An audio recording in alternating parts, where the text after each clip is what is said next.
Good evening, everyone. For those who know me, hi, and for those who don't, I'm Yuktha C. Today, I'm going to talk about the topic, as you might have seen before, about plain heart.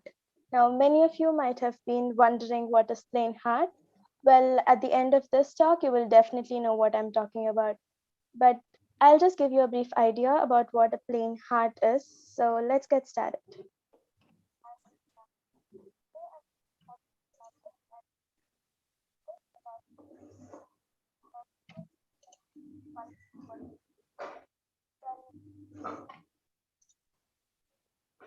So, plain heart has many meanings. It's about your interpretation as to how you understand it.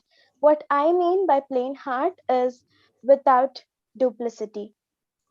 Now, what do you mean by without duplicity? It's about you as the who you are. It's about your uniqueness and it's about how you want to be.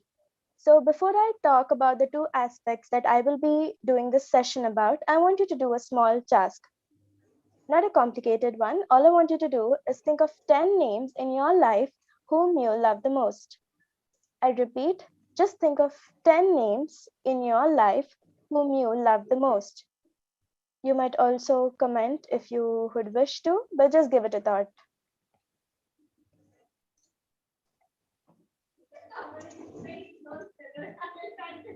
I guess we did think about that. And I assume 99% of us would have named our mom or our dad or our grandparents or our best friends or so on, but we would never name ourselves in that list.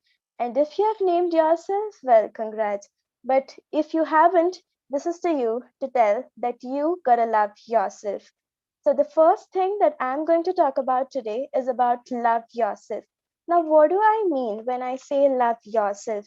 I mean, loving yourself is about accepting yourself, it's about believing yourself, it's about you knowing what you truly are, it's about you knowing your worth, you knowing you don't have to be around toxic people just to prove yourself. You know when to walk out and from whom. So it's so important to love yourself. Now, when I say love yourself, it doesn't mean you do all the wrong things just because you love yourself or whatever you love to do. Loving yourself is about listening to your inner voice. For instance, many of us, all our dreams or our ambitions or our choices, it is always ruled by your environment. For a simplest example, if your parents have told you only about doctors and engineers from since you are a child, you eventually believe that those are the only two options that you have to succeed. But loving yourself is about listening to your inner voice than the environment. It's about questioning yourself as to what you really want to be, the real inner you. Many people out there on this world, they're just doing things for the sake of doing. It might be career, it might be jobs, it might be studies, it might be hobbies. It's so often ruled by people around you.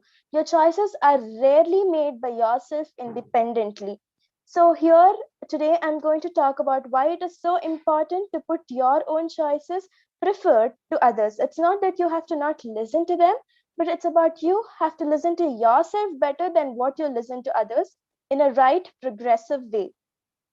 So, firstly, what I would like to talk about is how you often tend to imitate people. You see a singer and you want to be a singer, you eventually start imitating your favorite icon. But what loving yourself tells you is it's okay to get influenced by people, but it's not okay to imitate people, because being someone else is just a waste of what you are, right?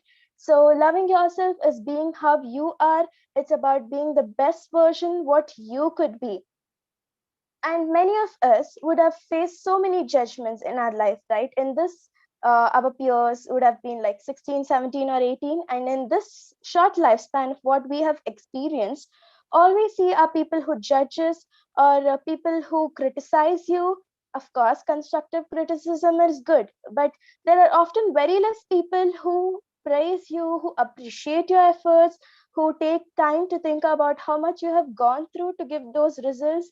You see many people just pinpointing you, backbiting about you, or talking ill about you behind your back, or in fact, some even have the guts to tell you front of yourself itself that what you're doing is not right. Now, why is all this, and why are we falling into this trap? Why is it often that you forget to put yourself better than others? It's because of this consumeristic society. Well, what everyone have observed is that you can never be 100% socially acceptable to anyone, no matter how perfect you are.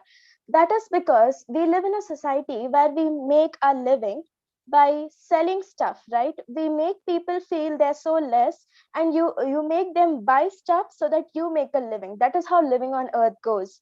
You, for an example, there are if you have to talk about advertising, they tell you if you buy this car, your social image would improve. So this is how we fall to the trap of the consumeristic society. The society is of course consumer based. That is how we do our living, each and every one. It's so judgmental. Why is it judgmental? Is because you have to buy stuff for a living.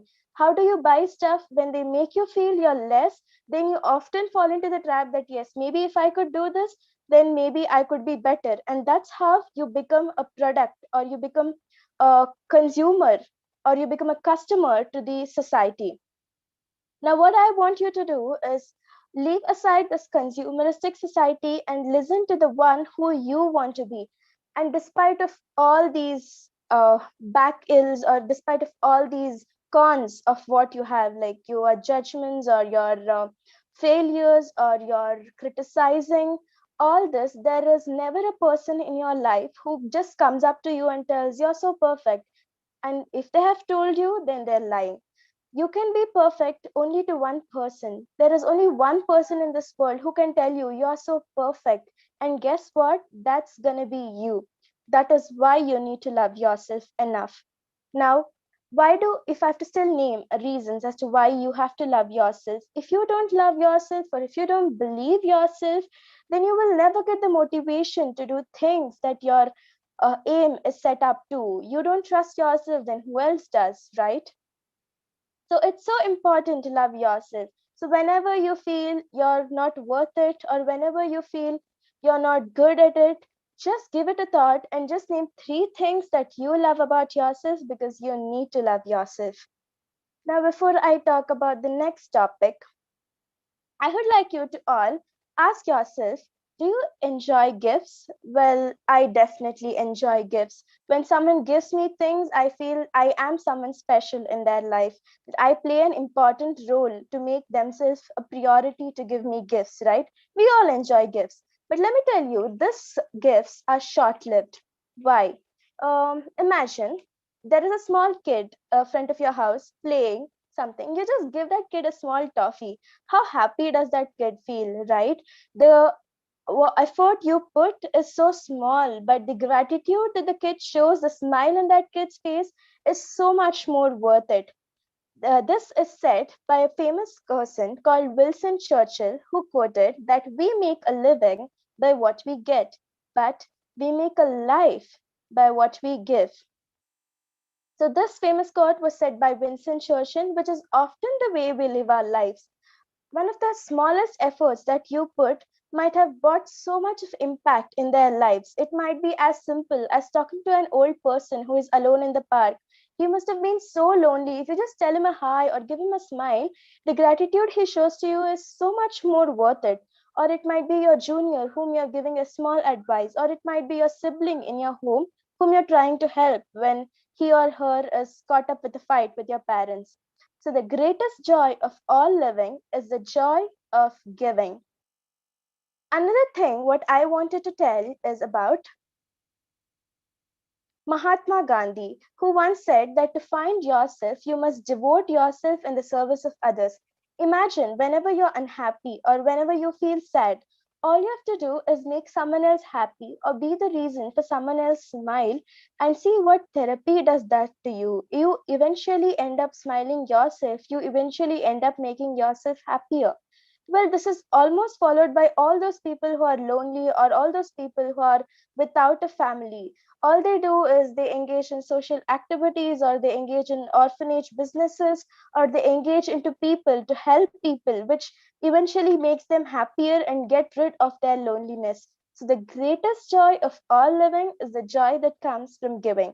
There is one such real life example named he is named Narayan Krishnan. He was a head chef at a five-star restaurant in Bangalore, and he gave up his job in his late 30s after he lost his family just to feed the orphan, just to feed the ill-treated people or the backward people or the physically disabled people of the society. So we may take them as our examples to make ourselves a better human because, as I told you, the joy of giving is so much more worth it.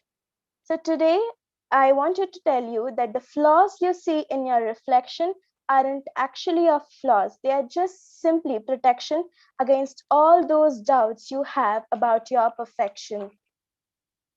And I hope I leave you with the note that it's time for you to clearly see that you are who you've been looking for. Life is too short to life is too short to wake up with regrets. So treat the people who treat you right with love. Forget about those who don't reciprocate. Believe everything happens for a reason. If you get an opportunity, take it. If it changes your life, let it. And nobody said that life was easy. They just promised that it would be worth it. Thank you.